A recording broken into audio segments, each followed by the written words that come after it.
संजीवजी, आजच्या या आपल्या चर्चेत, आपल्या कार्यक्रमात मी आपलं मनापासून स्वागत करतो. श्री संजीव केसकर एरो इलेक्ट्रॉनिक्स नावाच्या अमेरिकी कंपनीचे भारतातले MD म्हणून कार्यरत आहेत. बेंगलोर स्थित या कंपनीत मागची 5 एक वर्ष ते काम करतायत. इलेक्ट्रॉनिक्स आणि विशेषत्वानं सेमी कंडक्टर्स या फील्डमध्ये मागची 30-35 वर्ष ते कार्यरत आहेत. एक मराठी माणूस महाराष्ट्राबाहेर पडून बेंगलोर पर्यंत पोहोचतोय. तिथं एक परदेशी कंपनी भारतातली लीड करतोय. एक वेगळं क्रेडिट अशा स्वरूपाचं हे आहे. मॅनेजिंग डायरेक्टर हे एक प्रकार प्रशासकीय अशा स्वरूपाचं पद. एकेकाळची उमेदवारीचा हा यांचा काळ वगळता पुढचा हा सगळा त्यांचा कालखंड वेगवेगळ्या जबाबदाऱ्या निभावत वेगवेगळ्या कंपन्या लीड करण्यात त्यांनी आपला अनुभव पणाला लावलेला आहे. मला असं वाटतं त्यांच्या या क्षेत्राबद्दलचा किंवा त्यांच्या या प्रवासाबद्दलचा थोडासा परिचय आपण आधी त्यांच्याकडनं प्रत्यक्ष करून घेऊयात आणि मग पुढच्या मुलाखती करूयात. संजीवजी, तुमच्या या व्यावसायिक प्रवासाबद्दल किंवा तुमच्या या वेगवेगळ्या कंपन्यांमधल्या प्रवासाबद्दल थोडक्यात आम्हाला काही सांगाल का? जरूर जोशी साहेब, थँक्यू ही ऑपॉर्च्युनिटी दिल्याबद्दल.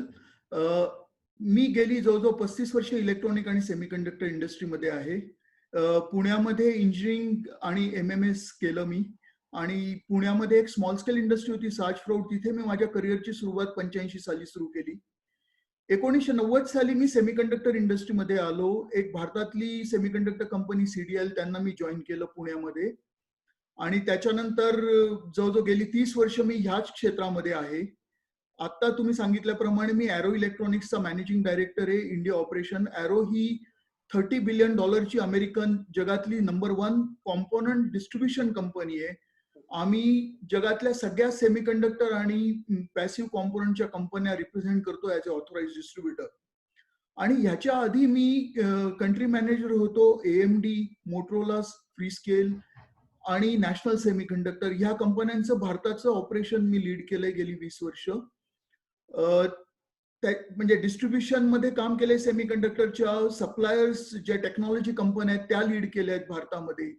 आणि ह्या सगळ्या 35 वर्षाच्या अनुभवात प्रायमरली इलेक्ट्रॉनिक्स इंडस्ट्री भारतातली कशी ग्रो झाली आहे ही एक वाटचाल मी पाहत आलोय, आणि त्याबद्दल मला तुमच्याशी आज बोलायला आवडेल. 1990च्या सुमाराला तुम्ही सेमीकंडक्टरच्या फील्ड मधली सुरुवात केली आहे. तशा अर्थाने पायनियरिंग वर्क भारतातलं जेव्हा म्हणता येईल, म्हणजे तशा अर्थाने भारतातली जी पायनियरिंग अशी पिढी आहे त्या पिढीचे तुम्ही प्रतिनिधी आहात असं मला वाटतं म्हणता येऊ शकेल. या सेमीकंडक्टर किंवा इलेक्ट्रॉनिक्स मधल्या या शाखेबद्दल काही थोडक्यात आधी प्राथमिक माहिती द्याल का, की जेणेकरून या श्रोत्यांना पुढची सगळी कल्पना व्यवस्थित होऊ शकेल? अगदी नक्की जोशी साहेब. ही इंडस्ट्री कशी झाली आहे की ही काही प्राईम इंडस्ट्री नव्हती. म्हणजे तुमच्या कंट्रोल सिस्टीम सगळ्या मेकॅनिकल सिस्टीम्सच्या किंवा ऑटोमोटिव्ह मध्ये इलेक्ट्रॉनिक्स वाढायला लागलं. जेव्हा आपण ऑटोमोटिव्ह सेफ्टी, ऑटोमोटिव्हचे एमिशन नॉर्म्स, ऑटोमोटिव्हची फीचर्स ही जेव्हा ऍड करायला लागलो कारमध्ये, 2 व्हीलरमध्ये, तसं तसं इलेक्ट्रॉनिक कंटेंट ऑटोमोटिव्ह मध्ये वाढायला लागलं. सिमिलरली कन्झ्युमर इलेक्ट्रॉनिक्स मध्ये आपल्याकडे आधी फक्त टेप रेकॉर्डर्स, रेडिओ आणि टीव्ही ह्या गोष्टी होत्या. पण त्याच्यानंतर तुमची वॉशिंग मशीन्स, तुमचं एअर कंडिशन, तुमचं रेफ्रिजरेटर, सगळ्या कन्झ्युमर प्रोडक्ट मध्ये इलेक्ट्रॉनिक कंट्रोल येत गेला, आणि त्यामुळे इलेक्ट्रॉनिक कंटेंट हे कन्झ्युमर मध्ये वाढायला लागले. त्याच्यानंतर then it came industrial electronics, की ज्याच्यामध्ये पॉवर सप्लायज, UPS इन्व्हर्टर्स, त्याच्यानंतर मोटर कंट्रोल सिस्टीम्स, ह्या सगळ्या गोष्टी इव्हॉल्व्ह होत गेल्या. एनर्जी मीटर्स, नंतर स्मार्ट ग्रीड आली.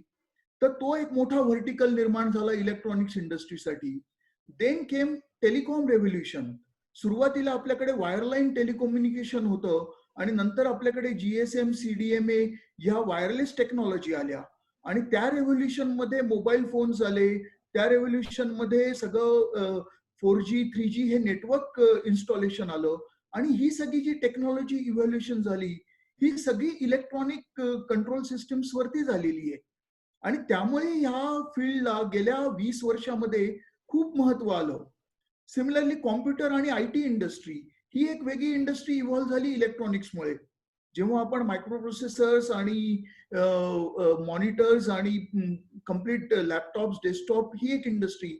त्यामुळे तुम्ही बघाल की medical electronics, automotive electronics, industrial electronics, telecommunication, industrial electronics असे वेगवेगळे व्हर्टिकल्स ग्रो होत गेले आणि ह्या इंडस्ट्रीचा व्याप खूप वाढत गेला. म्हणजे सेमीकंडक्टर इंडस्ट्री जी फक्त $100 बिलियन होती 20 वर्षापूर्वी, ती आता $450 बिलियन इंडस्ट्री झालेली आहे. आणि चौपट पाचपट वाढ आहे. सेमीकंडक्टर कंटेंट एका इलेक्ट्रॉनिक प्रॉडक्ट मध्ये हार्डली 20 ते 25% असतं. म्हणजे जर $400 बिलियन जर सेमीकंडक्टर इंडस्ट्री म्हटली तर इलेक्ट्रॉनिक इंडस्ट्री ही जवळजवळ $2000 बिलियन झाली. ओके, बरोबर. तर हा खूप मोठा क्षेत्र हे निर्माण झाले आणि याच्यात ऑपॉर्च्युनिटीज पण खूप निर्माण होत आहेत. Okay, okay. म्हणजे एक एक निरीक्षण म्हणून मला इथं असं मांडावंसं वाटतं आणि मला तुमच्याकडनं त्याच्यावरची प्रतिक्रिया हवी आहे की एकेकाळी इंजिनिअरिंग मध्ये कोअर ब्रँचेस या 3 सांगितल्या जायच्या, इलेक्ट्रिकल, मेकॅनिकल आणि सिव्हिल. आणि आता हा जो काही इलेक्ट्रॉनिक्स विषयाचा हा विस्तार आपण पाहतोय, तर असं म्हणता येईल की ही पण आता एक महत्वाची ब्रँच, कोअर ब्रँच झालेली आहे. आणि नक्कीच भवितव्य मला असं वाटतंय की इलेक्ट्रॉनिक्स आणि ह्या सेमीकंडक्टर त्यातला हा जो काही भाग आहे, कारण सेमीकंडक्टरचा रोल पण यात खूप महत्वाचा दिसतोय आणि जगभरात याला खूप मोठ्या प्रमाणामध्ये रोजगाराच्या संधी आहे. तुमचं याच्यावरचं निरीक्षण काय? काय आहे की प्रत्येक गोष्ट आता ही कनेक्टेड होतीये, स्मार्ट होतीये, ऑटोमेटेड होतीये आणि जेव्हा तुम्हाला कोणत्याही गोष्टीमध्ये ऑटोमेशन आणायचंय तर नॅचरली इलेक्ट्रॉनिक कंट्रोल हा एक महत्वाचा पार्ट त्याच्यामध्ये येतो. आतापर्यंत आपण पाहिलंय की इंडस्ट्री 2.0 होऊन इंडस्ट्री 3.0 ला आपण स्टीम आणि इलेक्ट्रिसिटी वरनं कॉम्प्युटरवरती मायग्रेट झालो किंवा कंट्रोल सिस्टीम वरती.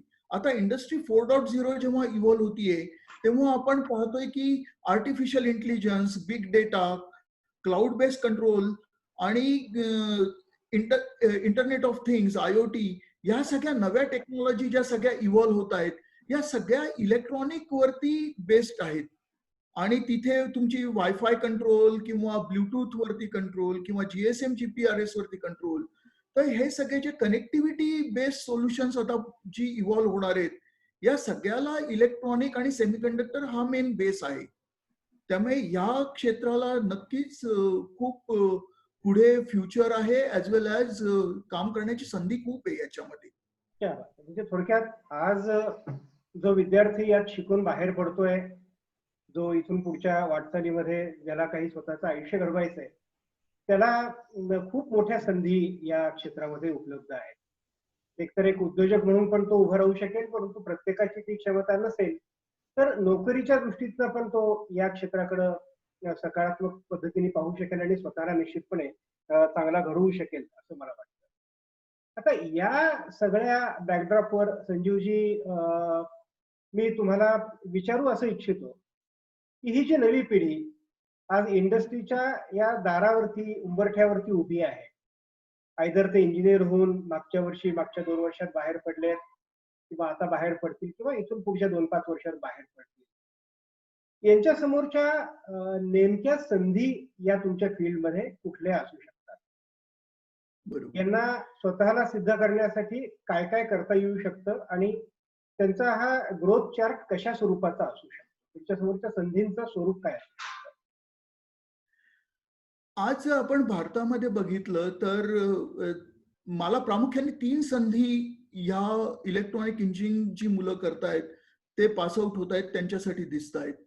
एक तर तुम्ही बघाल की भारताने आज इलेक्ट्रॉनिक डिझाईन या क्षेत्रामध्ये खूप अग्र पोझिशन घेतलेली आहे. म्हणजे ग्लोबल ज्या सगळ्या सेमीकंडक्टर आणि इलेक्ट्रॉनिक कंपन्या आहेत त्यांची मोठी मोठी लार्ज R&D सेंटर्स आज भारतामध्ये आहेत, कॅप्टिव्ह डिझाईन सेंटर्स. तर त्यांच्याकडे नोकरी करून डिझाईन्स ग्लोबल प्रोजेक्ट्स मध्ये काम करण्याची संधी ही या मुलांना आहे. तर तो एक भाग झाला की डिझाईन मध्ये तुम्ही ग्लोबल कंपन्या ऍज वेल एज डिझाईन सर्व्हिसेस कंपन्या यांच्यामध्ये जॉब ऑपॉर्च्युनिटी बघू शकता. दुसरं, गव्हर्नमेंट ऑफ इंडिया आता मॅन्युफॅक्चरिंग ऑफ इलेक्ट्रॉनिक्सवर खूप फोकस करतीये. म्हणजे आता रिसेंटली गेल्या महिन्यात श्री रविशंकर प्रसादजींनी एक प्रोडक्शन लिंक इन्सेंटिव्ह आणि इलेक्ट्रॉनिक कॉम्पोनंट मॅन्युफॅक्चरिंग साठी एक 50,000 करोड रुपयाची स्कीम अनाऊन्स केली आहे. तर त्या स्कीममुळे भारतामध्ये मॅन्युफॅक्चरिंग इलेक्ट्रॉनिकचं खूप जोरात ग्रो होणार आहे.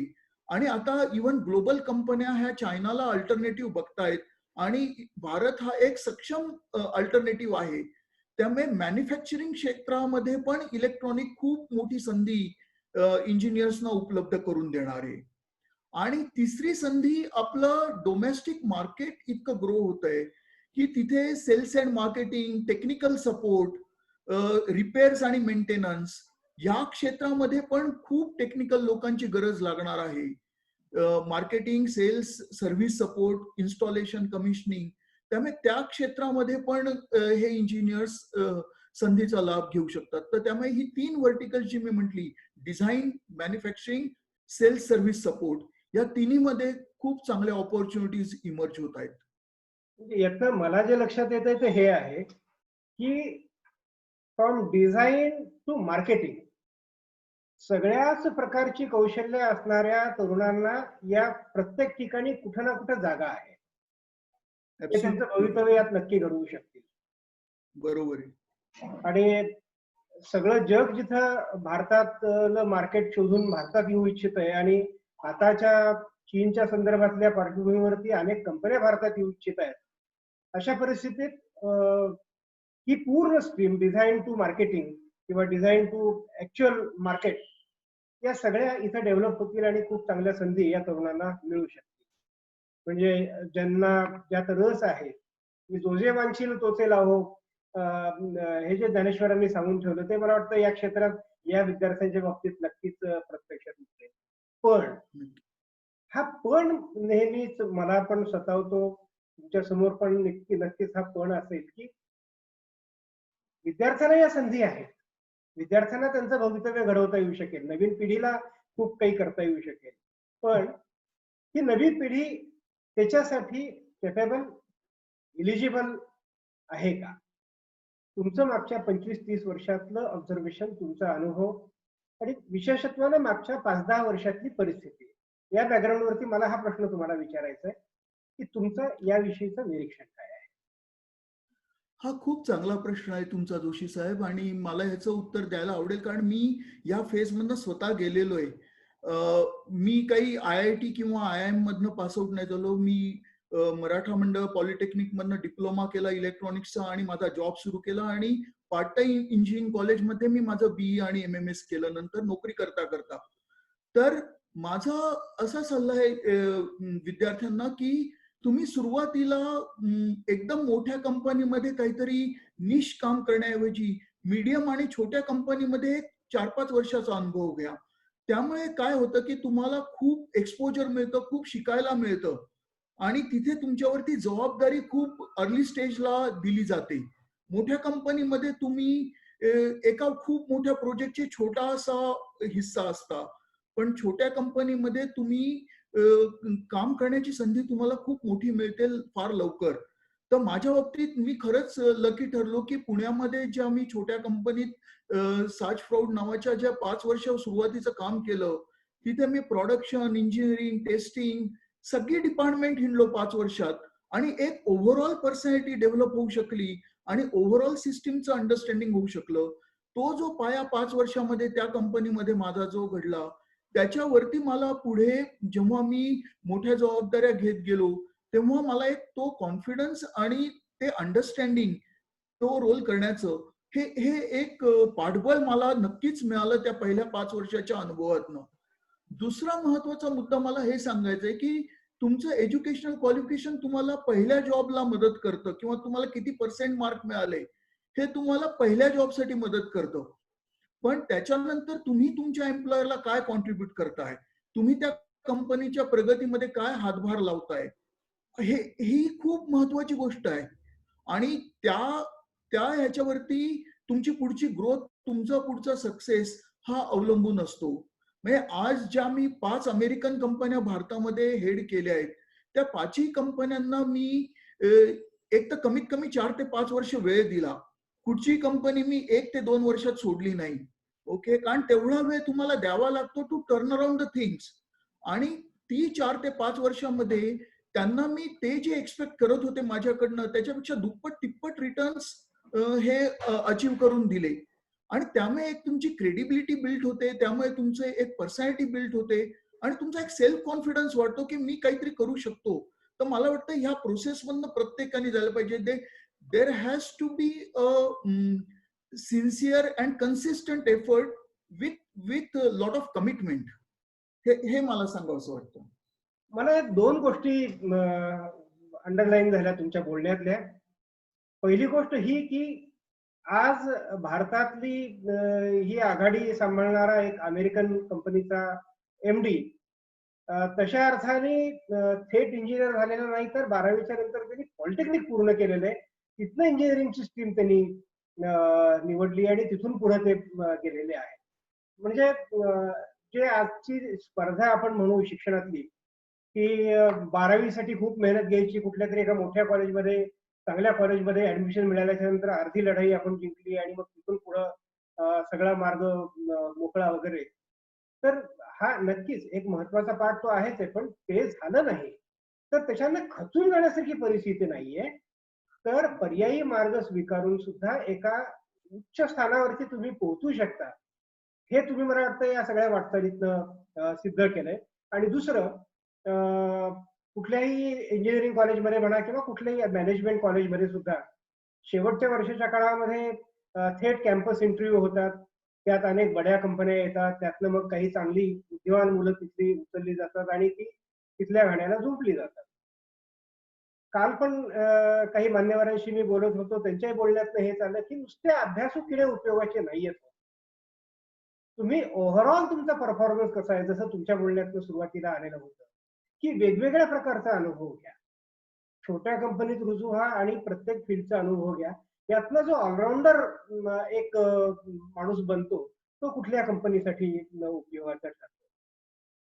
या वेगवेगळ्या सर कंपन्या लीड करत असताना तुम्ही जे काही ऑब्झर्व करत गेलात, नवीन पिढीशी तुम्हाला नक्कीच कनेक्ट करता आलं, कारण दरवर्षी तुमच्या इकडे नवनवीन मुलं येतच असतील आणि तिथनं बाहेर पडत असतील. काय तुम्हाला जाणवतं आहे या सगळ्या ह्याच्यामध्ये, ही मुलं, ही नवी पिढी ज्यांच्यावरती अनेक ठिकाणी सतत ब्लेम होत असतो की ही अशी आहे ती तशी आहे, त्यांच्यात सिरियसनेस नाहीये, त्यांचं गांभीर्य नाहीये, तुम्ही कसं पाहता या याच्याकडे, तुमच्या अपेक्षा किती फुलफिल झाल्यात आणि यांना घडवण्यासाठी तुम्ही नेमकी काय मेहनत केली? ऍक्च्युली नवीन पिढीला एक्सपोजर म्हणाल किंवा नॉलेज म्हणाल तर ते खूप जास्त आहे. कारण आज त्यांना जे वेगवेगळे मीन्स आहेत टू रिअली अक्वायर नॉलेज आणि ओव्हरऑल अंडरस्टँडिंग, ते खूप एक्सपोजर वेगळं आहे आमच्या पिढीपेक्षा. त्यामुळे मी पाहतो की जी नवीन मुलं येतात ती खूप नॉलेजेबल असतात, ब्रिलियंट असतात, त्यांच्यामध्ये पॅशनही असते, काहीतरी करून दाखवण्याची जिद्द पण असते. ओके. फक्त त्यांच्यात पेशन्स मला थोडा कमी वाटतो. ओके. तर तो पेशन्स ठेवला पाहिजे. कोणत्याही गोष्टीत शॉर्टकट नाही आयुष्यात. तुम्हाला अनुभवातनं शिकत जावं लागतं आणि तो अनुभव ते मिळवण्यासाठी तुम्हाला तेवढा वेळ देणं भाग आहे. आणि मला वाटतं की एवढ्या जर एका गोष्टीवर ह्या पिढीने जर फोकस केला to really have a patience in really getting a deep understanding आणि knowledge further with a practical experience, तर मला वाटतं ह्या पिढीमध्ये पोटेन्शियल कितीतरी पटीने जास्त आहे आमच्या पिढीपेक्षा. अच्छा, म्हणजे हे मला वाटतं माहिती तंत्रज्ञानाचाच हा आविष्कार आहे की त्यांच्यापर्यंत हे सगळे सोर्सेस पोहोचलेत आणि आता टिप ऑफ फिंगरवरती सगळं जग त्यांच्या समोर उपलब्ध आहे. पण असं कुठं होतंय का की त्यामुळे ही पिढी ओव्हर स्मार्ट होतीये? तुम्हाला काय वाटतं? ओव्हर स्मार्ट नाही म्हणता येईल, पण खूप अँबिशियस होतीये ही पिढी. कारण त्यांना असं वाटतं की त्यांच्यामध्ये पोटेन्शियल नक्कीच आहे टू रिअली ग्रो फास्टर. म्हणजे आज जे आम्ही त्या प्रोसेसमधनं गेलो की एक 10 वर्षाची जी आमचं सगळं ग्राउंडवर्क आणि ग्रासरूट लेवलचं जे काम होतं before we really reach to a top आणि देन वी ग्रो. तर मला वाटतं ती ती जी लर्निंग फेज आहे ओके, ती learning phase they must give some time to really learn. आणि दुसरं एक महत्वाचं आहे की प्रत्येक माणसाची ना काहीतरी एक इंडिव्हिज्युअल स्ट्रेंथ असते, आणि तो आपला ट्रॅक किंवा ती आपली स्ट्रेंथ आयडेंटिफाय किती लवकर झाली त्याच्यावरती खरं तुमचं पुढचं ग्रोथ आणि सक्सेस हा डिपेंड असतो. प्लीज. नाही, हा कन्सेप्ट थोडा नीट समजून सांगा. हा थोडासा वेगळा तुम्ही काहीतरी सांगताय. बरोबर आहे. तर मी तुम्हाला सांगतो की जसं मी तुम्हाला म्हटलं की मी 5 वर्ष त्या स्मॉल स्केल इंडस्ट्रीमध्ये प्रत्येक डिपार्टमेंटमध्ये हिंडलो. पण माझ्या लक्षात आलं की जेव्हा मी सेल्समध्ये जातो किंवा मी कस्टमर फेसिंग जेव्हा जातो, तेव्हा आय एन्जॉय दॅट वर्क. आणि जे मी एन्जॉय करतो ते काम जर मला ऍक्च्युअली फुल टाइम जर करायला मिळालं तर दॅट बिकम्स पॅशन. आणि that passion actually then transforms into a success. कारण काय होतं की तुमच्या आवडीचं जर काम तुम्हाला मिळालं, तुमचे स्किल्स ज्या आहेत त्यावरती जर तुम्हाला जर काम करायला मिळालं तर it becomes like a game, it's like sports. Then you start enjoying that. आणि तुम्ही मग खूप पॅशनेटली, खूप मनापासून त्यामध्ये तुमचा जीव ओतून तुम्ही काम करता. आणि मग success is a natural fallout. जेव्हा तुम्ही चांगलं काम करणार आहात, सिन्सिअरली काम करणार आहात, पॅशनेटली काम करणार आहात, success is bound to happen. तर पण त्यामुळे मला असं वाटतं की तो ट्रॅक तुम्हाला सापडणं तुमच्या स्ट्रेंथचा. तुम्ही, you might be a good design engineer, you might be a good quality guy, और you might be a good sales guy और गुड मार्केटिंग गाय.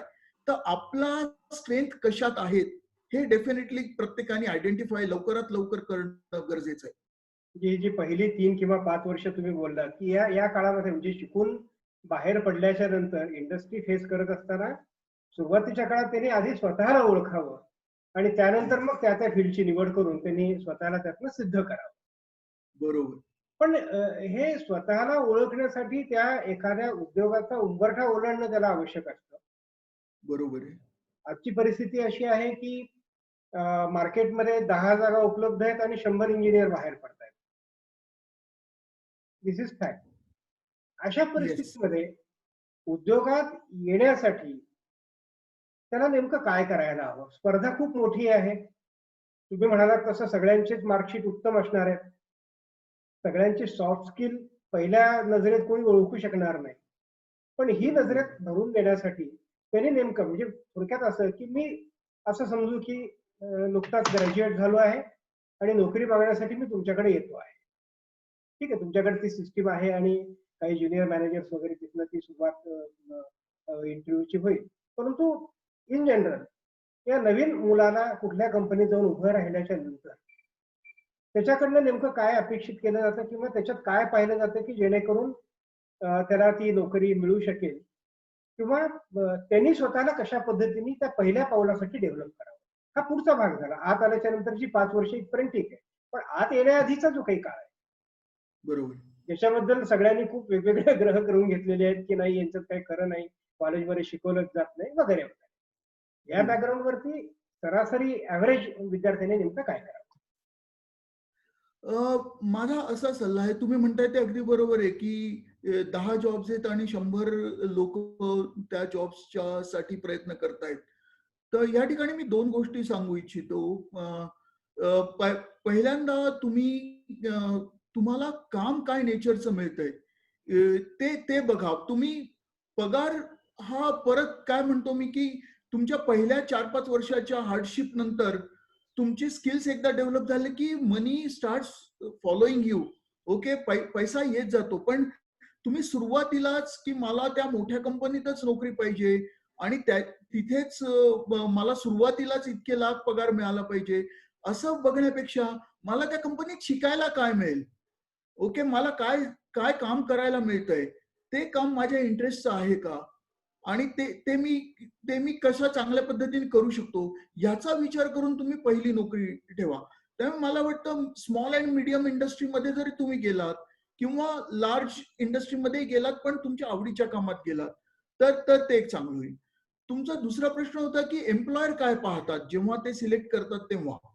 तर एम्प्लॉयर डेफिनेटली सुरुवातीला जेव्हा फ्रेशर्स आमच्याकडे येतात तेव्हा आम्ही डेफिनेटली मार्क्स आणि स्कोअर पाहतोच आणि त्यांची एज्युकेशनल बॅकग्राऊंड पाहतो, कारण त्यांनी अकॅडमिक परफॉर्मन्स कसा केला ही गोष्ट महत्वाची आहे.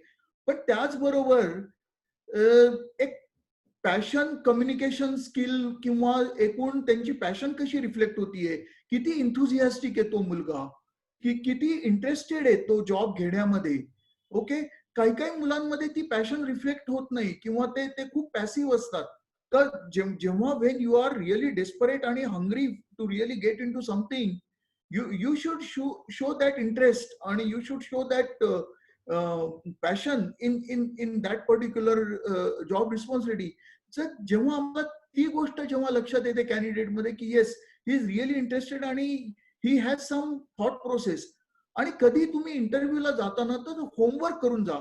बऱ्याच वेळा लोक कंपन्यांच्या वेबसाईट असतात, तुम्ही वेबसाईटवरनं ती कंपनी स्टडी करा, त्यांचं बॅलन्स शीट बघून जा, त्यांच्या कंपनीच्या प्रॉडक्ट बद्दल थोडी माहिती घेऊन जा. तुम्ही असे ब्लँकली इंटरव्ह्यूला नका जाऊ, कारण त्या कंपनीत जर तुम्हाला जॉब हवाय तर तुमचं होमवर्क त्या कंपनीबद्दल चांगलं झालेलं असलं पाहिजे. आणि जेव्हा तुम्ही तो कॉन्फिडन्स तुमच्या इंटरव्ह्यू मध्ये दाखवता की you know about that organisation आणि you know what they are doing, तर that time the interview panel also gets impressed की yes this guy has really done something, he has given a thought for this particular job. तर एक तयारी करून जा proper interview साठी. हे जसं युद्धभूमीवर जाताना त्या सैनिकांनी पूर्ण शस्त्रसज्ज होऊन जायला हवं, शत्रूचा अभ्यास करायला हवा, त्याचाच वेगळ्या स्वरूपातलं इथलं प्रत्यंतर की नोकरी मागायला जात असताना त्यांनी संपूर्ण त्याचा अभ्यास करावा, स्वतःचा अभ्यास प्लस जिथं जायचं आहे त्या ठिकाणचा अभ्यास. मला असं वाटतं सर, या सगळ्या आताच्या चर्चेमध्ये खूप चांगली माहिती आपण दिलीत. विशेषत्वानं भविष्यात भारतात ज्या क्षेत्राला खूप चांगले दिवस नक्कीच येणार आहेत, अशा क्षेत्राचं नेतृत्व, प्रतिनिधित्व तुम्ही करता आहात. अशा एका व्यक्तीने तरुणांना या प्रकारच्या सगळ्या टिप्स देणं मला असं वाटतं की खूप महत्वाचं आहे. समारोपाकडे जात असताना मी तुम्हाला विनंती करेन की तुम्ही तुमचं क्लोजिंग स्टेटमेंट द्या.